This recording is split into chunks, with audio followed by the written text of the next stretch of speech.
Hello guys, आप लोगों का स्वागत है हमारे एक न्यू वीडियो में। तो आज के स्टूडियो हम लोग क्लास 8 का सोशल साइंस का पेपर PT2 का हम लोग कोई डिस्कस करेंगे। तो हम लोग का जो आर्मी पब्लिक स्कूल का 25-26 का जो क्लास 8 का सोशल साइंस का क्वेश्चन पेपर है हम लोग आज के वीडियो में डिस्कस करेंगे। कौन सा एग्जाम का? PT2 मतलब PA2, वही बोल सकते हो पीरियोडिक टेस्ट या पीरियोडिक असेसमेंट 82 का हम लोग आज के वीडियो में डिस्कस करेंगे।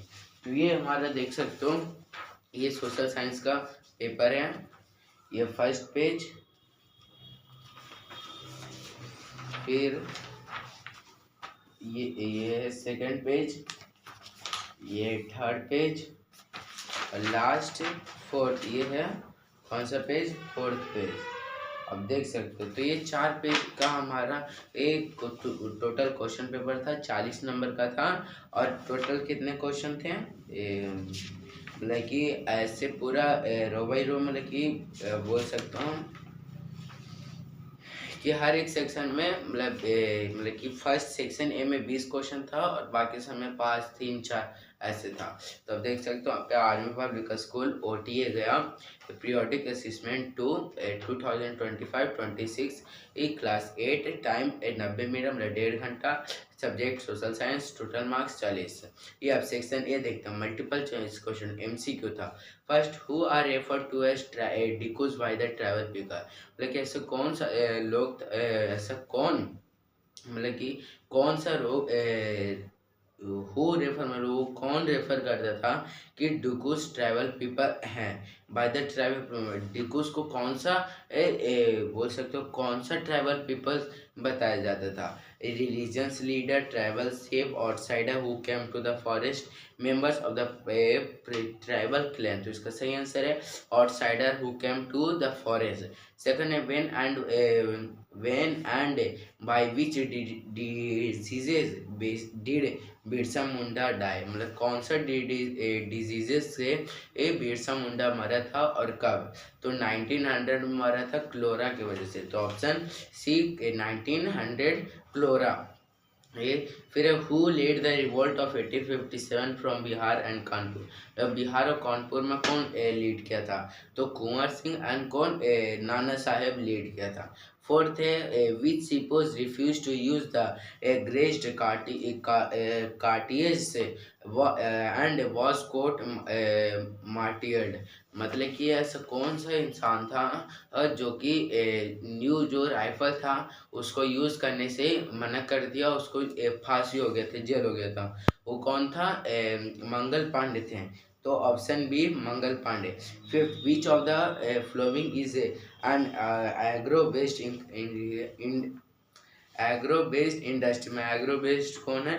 Cotton textile, option B. Six, which of this is an natural factor affecting the location of industry, इनमें से कौन सा है ये जो नेचुरल फैक्टर अफेक्टिंग करता है लोकेशन का? तो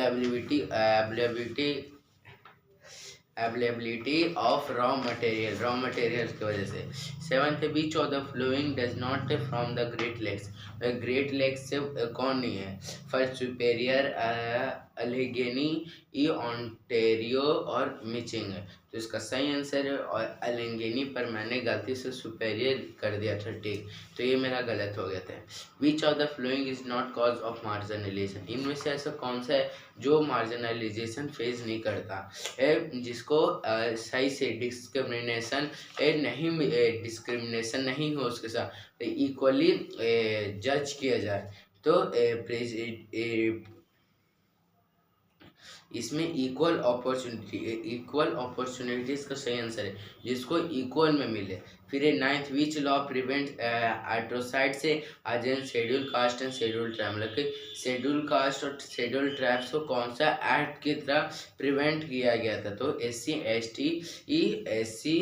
ST एक्ट से प्रिवेंशन ऑफ एट्रोसाइड्स एक्ट, ये है। फिर the term untouchability was abolished under which article of the constitution? Article 17। अब असर्शन और रीजन। फर्स्ट असर्शन में market is an important factor in the location of industries, हाँ ये भी है। Second, industry need to be close to a consumers to reduce transportation cost and supply। तो ये तो गलत है, क्योंकि अगर मान लीजिए आपका फैक्ट्री भी पास में है, मतलब कि पास है, तो ये तो यूज़फुल नहीं है ना। जैसे कि मैं अगर मेरे को चाहना है कि मैं कुछ सामान लूँ, तो अगर बगल में ही रह जाए तो ये तो नहीं ना, मार्केट के बीच में रह जाए, तो ये भी गलत है। तो assertion is true but reason is false. फिर है 12, assertion marginalized groups always receive equal opportunities। marginal group ये तो गलत है, तो पहले ही गलत हो गया। The Indian constitution guarantees equal before law, ये हाँ मतलब कि हाँ, जो इंडियन कॉन्स्टिट्यूशन है वो इक्वली रखा है, तो इसका हो जाएगा A is true but R is false. Assertion is true but reason is false. A manual scavenging still exist in some parts of India. Social prejudices and lack of awareness keep such a practices alive. तो ये both A and R is the correct and R is the correct explanation of A. फिर 15, assertion many Indian soldiers were unhappy with the new Rafale cartridge introduced in 1857। हाँ ये भी सही है, क्योंकि बहुत सारे रेफर नहीं कर रहे थे, जो कि कोट किया हुआ था, मतलब लेयर चढ़ाया हुआ था कार्टिएज के मतलब गोली के ऊपर, कि ये जब आप फाड़ोगे तो तब गोली निकलेगा, तो चर्बी से उसको कोट किया गया था, तो इसलिए ये नहीं रेफर कर रहे थे। The cartridges were believed to be greased with cow and pig fat, ये भी सही है। तो both A and R are true and R is the correct explanation of A. अब a short answer question. A section B defines smelting. Smelting क्या है? How 1 ton of steel obtain, 1 ton कैसे निकलता है। Write a short note on the life of Birsa Munda, ये लिखना है, या तो फिर एक्सप्लेन द लाइफ ऑफ झूम cultivators before the colonial periods। Third question, what was the demand of Rani Lakshmibai of Jhansi that was refused by the British? How did the last Mughal emperor live the last year of his life? Fourth question, list one reason why Adivasis are becoming increasingly marginalized. State a reason why you think the constitution safeguard to protect minority communities is very important. Fifth question is explain articles 15 and article 17 in your own words। और या तो फिर how have the fundamental rights help the marginalized groups, तो ये भी explain करना है, तो ये दोनों में से कोई एक करना है। अब देखते हैं section D long answer type question. Explain the classification of industries with the help of a flow chart, और write a short note of किसको, मतलब डिस्को के ऊपर लिखना है। फिर second, how did colonial rule affect the tribal people. Explain the policies by the British after rebellion 1857, 1857 के बाद कौन सा रूल आया।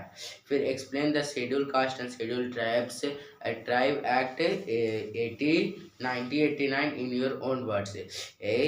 Elucidated the story of Ratnam with regard to protection Dalits and आदिवासी, ये दोनों में से कोई एक करना है। हाँ, तो अब ये एक्स्ट्रा बेस्ड क्वेश्चन, आप ये पैराग्राफ पढ़ लीजिए, हम इसका क्वेश्चन देखते हैं। When and where did one of the worst individual industrial disasters occurs, which poisonous gas leaked from the union carbide pesticide factory, what was the official death toll recorded in 1989? Name at least 2 long-term health problems faced by the survivor, तो ये है। अब section ए में location को mark करना। Location है Jamshedpur, Meerut. The area that was lead by Rani Laxmibai Lodhi. Mark the area of गादी, तो ये है मैथ में। तो आई होप आपको समझ में आएगा कैसा था क्वेश्चन पेपर। आई होप आपको समझ में आएगा। अब अगर आप ये क्वेश्चन पेपर घर पे बनाओगे, आपको कितना नंबर आएगा, तो कमेंट बॉक्स में बताएगा। Thanks for watching, bye bye.